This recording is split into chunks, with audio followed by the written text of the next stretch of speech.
Assalamualaikum warahmatullahi wabarakatuh. Obboleewwan kiyya akkam nagaa jirtu obboleewwan kiyya alhamdulillahi rabbil alamin nagura nagaadha. Obboleewwan kiyya arallee aappii ajaa'ibaatiin isiniif qabadhee dhufe. Obboleewwan kiyya warroonni na jalatti argamtan sheerii sabskraayibii naaf gochuu hin dagatina. Obboleewwan kiyya warroonni jaddiida dhuftan sabskraayibii nuuf godhuudhaan maatii keenyatti dabalamuu hin dagatinaan isiniin jedha.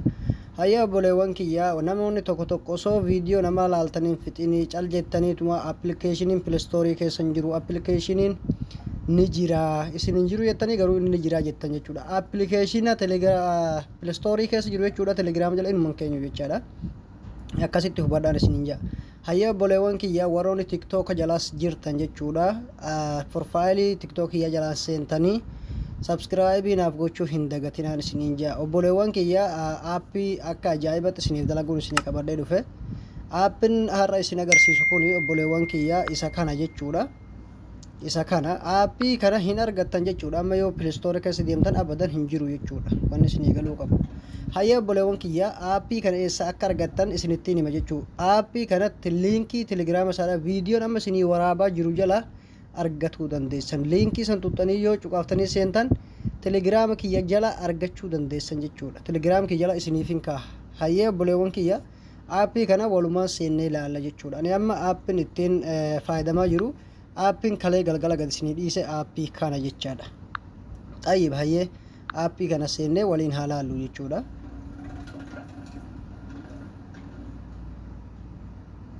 Hayyee obboleewwan kiyya aappii yeroo seentan akkanatti isinii fida. Maal gootanii abdeetii gootan jechuudha. Abdeetii godhutu isinirraa eegama jechuudha. Abdeetii bakkaan qalamaan isin agarsiisu jiru kana ni agartan jeetii yaada jechuudha. Hayyee abdeetii goona aappii. Aappii abdeetii hoggaa gootan akkanatti keessaa isin baasa jechuu itti deebitanii aappiin abdeetii nuu ta'ee jira jechuudha. Hayyee obboleewwan kiyya warroonnis jawwii isiniif dalaga jechuudha. Warri jawwii qabdanii warri mobaayilii 39 fi kan 60dha isinii dalagaa jechuudha akka ajaa'ibaa kanatti. Hayyee zeenii qaba waan ta'eef an zeeniidha waan fayyadamuuf kanaaf an zeenii firii tokkoffaa sanirra kaadhicha akka gubbarra jiru saniin booda wanni tokko wanni isinirraa eegamu hin jiru jechuudha. Wanni isinii galuu qabu aappiin akka ajaa'ibaa kanatti isinii dalaga. Saniin booda isa kana cuqaaftan jechuudha. Ni agartan jeetii yaada jechuudha. Ni cuqaafna.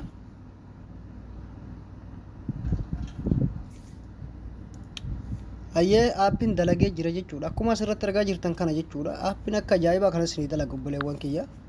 Viidiyoo namaa abdeetii maali beeksifni yeroo isinirra dhufe isinuu beeksisaa eessan akka furaa deebiftanii beektan jeetii yaada. Abdeen maali beeksisa asiin ofirraa deebiftan jechuudha. Bakkaan qalamaan isin agarsiise ammallee ofirraa deebiftanii aappiin akka ajaa'ibaa kana dalaguu jira. Ni agartan jeetii yaada jechaadha.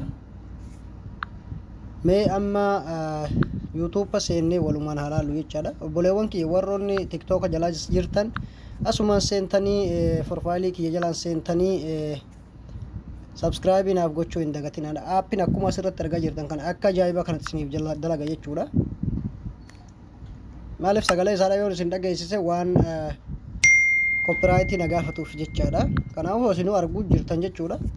Obboleewwan kiyya warroonni tiktooka jala jirtan jechuudha. Liinkii isaadha. Liinkii aappii kana ittiin argattan viidiyoon amma isinii waraabaa jiru jala isiniif kaayetiin jira.